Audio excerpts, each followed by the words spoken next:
Central Vietnam didn't just wake up to a storm. It woke up drowning in absolute catastrophe. Overnight, entire cities vanished beneath 15 feet of raging, churning floodwater. Mountain slopes collapsed with zero warning, burying houses and roads under thousands of tons of mud and rock. Tornadoes, rare, ferocious, unthinkable here, exploded across the night, ripping roofs clean off and hurling debris like missiles. Families scrambled onto rooftops while cars bobbed past like toys in rivers that simply didn't exist hours earlier. Helicopters roared through pitch blackness. Rescue boats battled currents powerful enough to flip trucks. Sirens screamed across valleys as entire villages disappeared in minutes. This wasn't a flood. This wasn't a landslide. This was a merciless chain reaction of disasters, the kind of extreme weather the world is seeing more and more. Tonight, we take you inside one of the most savage, fastest-moving natural catastrophes Southeast Asia has endured in decades, where every single second decided who lived and who didn't, and where nature didn't strike once. It struck again, and again, and again. It all started with rain. But not normal rain. For days, an Arctic blast from the north slammed into tropical moisture, turning the sky into a fire hose. More than 40 inches crashed down in some places, hour after relentless hour, hammering rooftops, obliterating rivers, swallowing entire districts before anyone could even scream.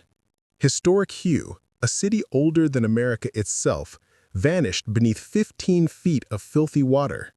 Streets that buzzed with scooters and tourists turned into violent brown rapids. Boats replaced ambulances. Power lines hissed inches above the flood as desperate families climbed to second floors and rooftops, frantically waving flashlights into the darkness, praying rescuers would spot them. In low-lying neighborhoods like Phuong Vi Ja and Phuong Phu Hoi, homes were erased. Markets drowned, schools disappeared. Hospitals fought flickering generators while the water kept rising. Across the region, the numbers were apocalyptic. Over 22,000 households evacuated. Thousands stranded without power. Bridges collapsed. Main highways became debris-choked rivers. Entire communes vanished from the map. By sunrise, satellite images revealed a nightmare. Central Vietnam transformed into a colossal inland sea. Rescue boats raced down what used to be roads.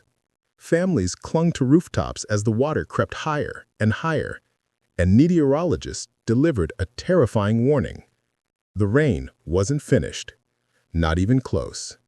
Just when people thought the flooding was the worst nature could throw at them, the storm unleashed something unimaginable: tornadoes. Around 10 p.m. on November 16th, a monster twister slammed into Chundan Commune, carving a 1,600-foot path of total destruction. In seconds, entire rooftops were torn off and flung through the air like paper. Tin sheets speared power poles. Trees snapped and soared. Families cowered under beds and tables as winds over 80 miles per hour shredded their homes.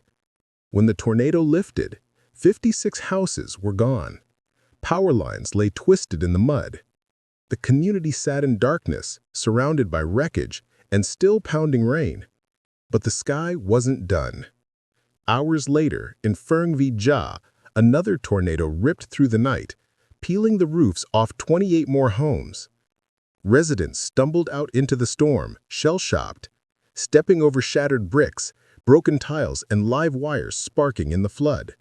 Emergency crews worked until 1 a.m., chainsaws screaming, cutting through fallen trees, clearing roads, killing live power lines. Families already drowning now had no roofs, no power, no shelter from the endless rain. Even lifelong residents who've survived decades of monsoons whispered the same thing: "We have never seen tornadoes like this, especially not in the middle of a historic flood."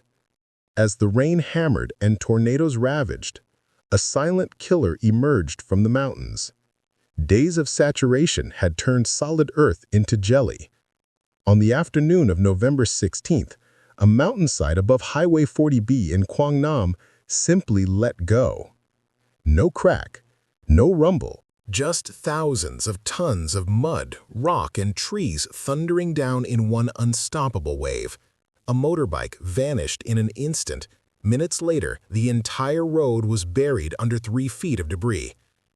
In Hung An Commune, a landslide struck in broad daylight, even after the rain paused, swallowing 5 farm shelters and sweeping earth nearly half a mile. 3 workers on the slope disappeared beneath the avalanche of soil. For 2 days, rescuers waded through knee-deep mud on slopes still collapsing, every step risking another deadly slide. The missing were never found. Across the region, landslides multiplied, severing mountain highways, crushing vehicles, ripping down power lines, isolating villages already drowning. Some residents heard the mountain groan, a deep, bone-chilling vibration seconds before entire hillsides crashed into the valleys below. While cities drowned and mountains fell, Quang Tri Province faced horror unfolding at breakneck speed. Rivers didn't rise, they exploded. By midday, November 17th, spillway bridges turned into death traps in minutes. Muddy red water surged from ankle-deep to over 2 feet in a single hour. At La Le Commune, a fully loaded coal truck tried to cross. One massive surge hit it broadside. The truck tilted, spun, and was ripped off the road, rolling sideways before vanishing into the torrent. Rescue boats couldn't even get close. The current was too ferocious. Entire border villages were suddenly islands. Roads submerged under 3 feet of racing water. Highways severed by landslides. Emergency vehicles turned back as rivers rose faster than anyone could predict. By nightfall, multiple communes were completely cut off, surrounded by a roaring sea. Border guards set up 24-hour checkpoints, loudspeakers blasting warnings that water could soon hit alert level 3, the highest possible. Veteran rescuers called it the fastest, most unpredictable flooding they'd ever seen. And the scariest part? The ground was still saturated, rivers still swollen, the atmosphere still unstable. The next surge could hit any time. Quang Tri wasn't just flooded, it was trapped. Behind every collapsed mountain and swallowed highway were people, families fighting minute by minute to stay alive. Neighborhoods vanished beneath 10 to 15 feet of mud. Parents hoisted children onto their shoulders as currents raged around them. Soldiers lifted grandparents into boats soaked to the bone. Pets and livestock were yanked through windows as houses filled like bathtubs. The toll was heartbreaking. 387,000 plus people affected. 36 confirmed dead, many still missing. Over 22,000 households evacuated. 16,000 livestock lost. Thousands of acres of crops destroyed. Hundreds of homes roofless from tornadoes. Entire districts blacked out. Phone and internet towers underwater. Hospitals battling contaminated water and surging infections. In Hoi An, one of Asia's most treasured ancient towns, streets built centuries ago disappeared under 8 to 10 feet of water. Priceless wooden houses soaked, foundations cracking, walls warping. Shop owners rode back to find refrigerators toppled and irreplaceable antiques floating in silence. Yet, in the darkest hours, humanity burned bright. Neighbors formed human chains through chest-deep water to save the elderly. Fishermen used their own boats to pluck strangers from second-floor windows. Young volunteers waited for hours carrying noodles, milk, and water to families who hadn't eaten in days. Soldiers, firefighters, border guards, and volunteers worked without sleep, steering boats under collapsed bridges, cutting through landslides, carrying children through the night, searching unstable mountainsides, pulling survivors from rooftops as entire streets vanished beneath the flood. For some, survival came down to seconds. For others, it came down to the hand of a neighbor reaching through the current. When the storm finally eased, central Vietnam was unrecognizable, reshaped by water, scarred by landslides, shaken by tornadoes no one thought possible. But one thing remained unbreakable: the human spirit.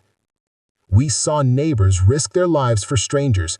We saw soldiers row through deadly currents to reach trapped families.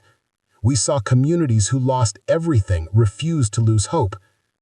This disaster stole homes, crops, and lives, but it could not steal the fire that keeps people fighting. As extreme weather grows fiercer around the world, what happened here is more than tragedy. It's a warning, a reminder of how fast everything can change, and how unbreakable we can be when we stand together. If this story shook you, hit like to support real stories that matter. Share this video so the world sees what's happening beyond the headlines. Subscribe for more raw coverage of extreme weather hitting our planet. And now we need to hear from you. Are disasters like this just natural cycles, or proof our planet is changing faster than we're ready for?